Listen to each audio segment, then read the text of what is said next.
I'm going to. Here are our premier bets. So we've got the marathon bet, the cross sport palooza are the same bet for me this week. I have the Chiefs money line, the Notre Dame money line, the Alabama money line. Granted, it is not going to give you. Oh boy, don't want my computer to die here in the middle of this show. It is not going to give you great value.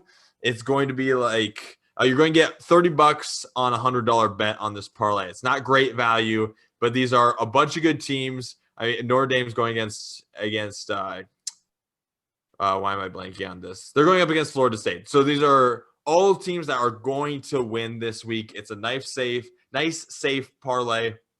You can put a couple units on it and feel good about it throughout the weekend. No stress, no fret.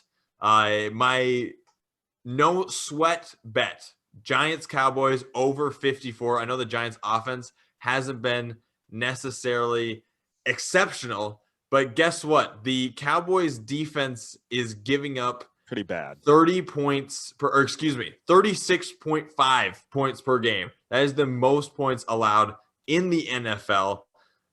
They are just wanting teams to score on them. And so I know the offense for the Jets has not been inspired and there's a lot of injuries, but anybody can score on this team. And you got to think this is a game that the Cowboys win to at least stay in the division race. So even if the Cowboys are running away with this game, I can still see it being like a 41-20, 41-24 type game, which is more than enough points that you need to hit for this over. And then my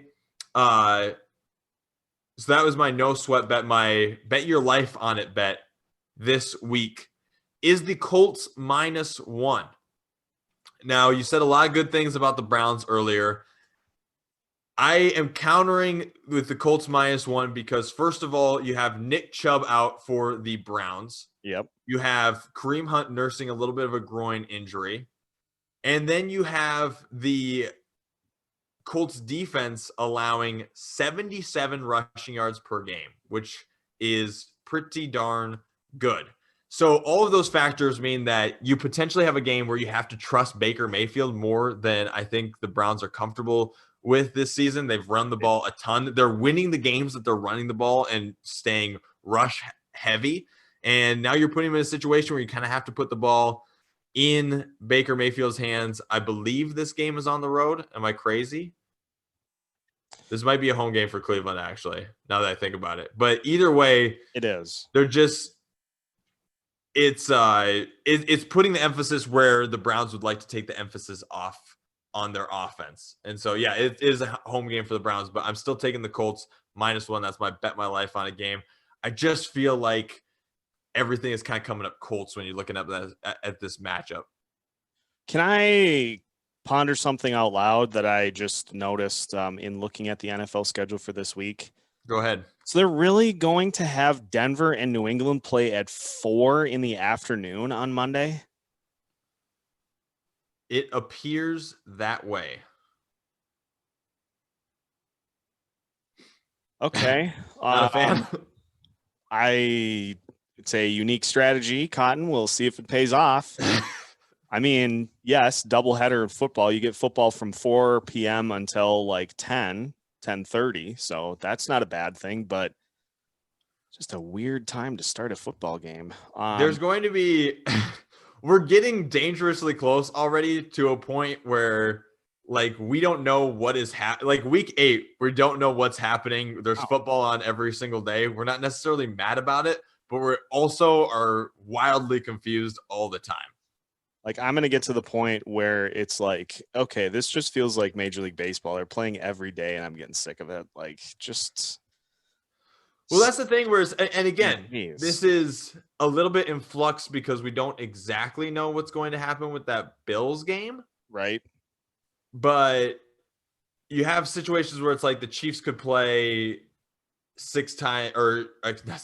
times in 11 days or something like that. Even if they don't, they've still played a lot of games in a very short time frame. There's going to be a bunch of situations, I think, later in the back half of the season where there's potential for teams to step on each other's toes. And it's one of those where what health are you sacrificing? Because, yeah, you don't want to keep spreading coronavirus, but at the same time, this is football. You can't play that many games super close together because you have to let guys bounce back from a very physical and intense sport. And if you have teams playing in shortened time frames, you're going to get more injuries in a season that is already, I think, going away from it. Even if we don't have another injury for the rest of the year, which is definitely not going to happen, I will still remember 2020 for first the coronavirus and all of that, what that means, but second for the injuries. Yeah.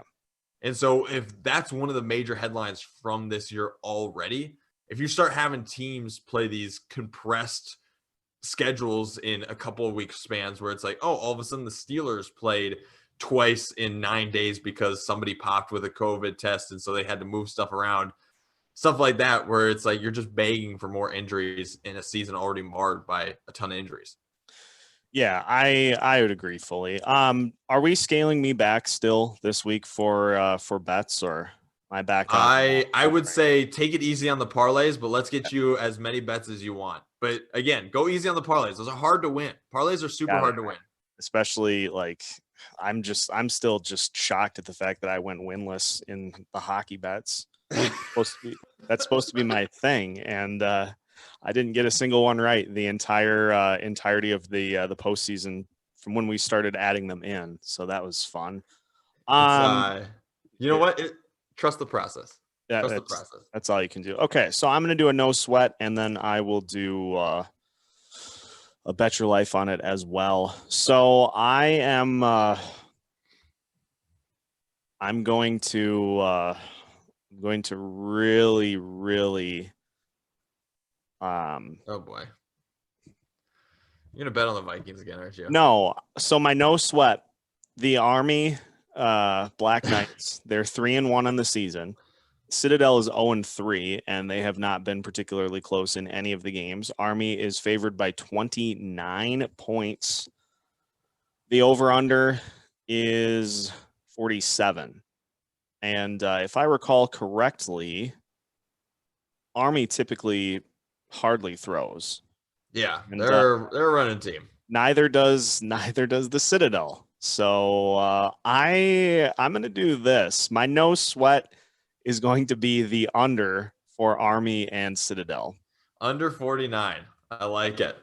So that's my no sweat. My bet your life on. I like that you avoided betting against the Citadel because I know everything in your heart doesn't want to bet against the Citadel. As I said when I did NFL picks at the station here this morning, I said I am moving towards just picking the Vikings to either cover or not, so that I don't have to directly pick them to lose. It's the way to do it. It's the way to not kill yourself. More on that later. So for my bet your life on it, I'm just looking at the slate here, and some very odd matchups, and I am going to, you know what I'll do, just because I will go to Vikings Seahawks, and the over under is at 57. You betting the over with me? Yep. Love it. Seahawks are favored by 7. I'll just take the over for my bet your life on it. Like I said before, the Seahawks defense is porous. That's going to be a high scoring affair. It's rancid. That's a term I like to use to describe defenses from time to time. It's rancid. It's rancid. Yeah. Just like the meat in my fridge and the socks in my drawer. It is rancid.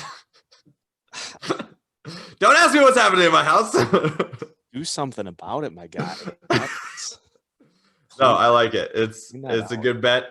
I would like to get to the point where we just have Seth just fading the Vikings every single week and just going deeper into a state of despair. But we're not there yet. We got some time. I would like to say that if we're going like, what is the undercard versus the heavyweight bout? It feels like college football is the heavyweight bout this weekend.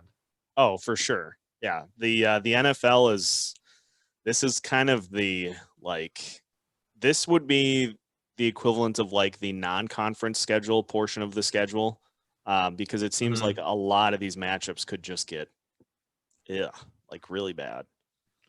All right. I would like to reiterate for people who catch this in time, go out quick, take Yankees money line in game 5, plus 7.5 on Miami tonight in the last game. What we assume to be the last game of the finals. That's all I got. Episode 20. And quite the episode it was. So happy betting to all the folks out there. Don't take my advice. Listen to the bets that Colton put out there, and we will do this again, of course, when we catch up again next week. Stay tuned on the social media pages too. We'll be hanging out this weekend, so I'm assuming that we'll have some social media stuff to be posting as well together. I would guess.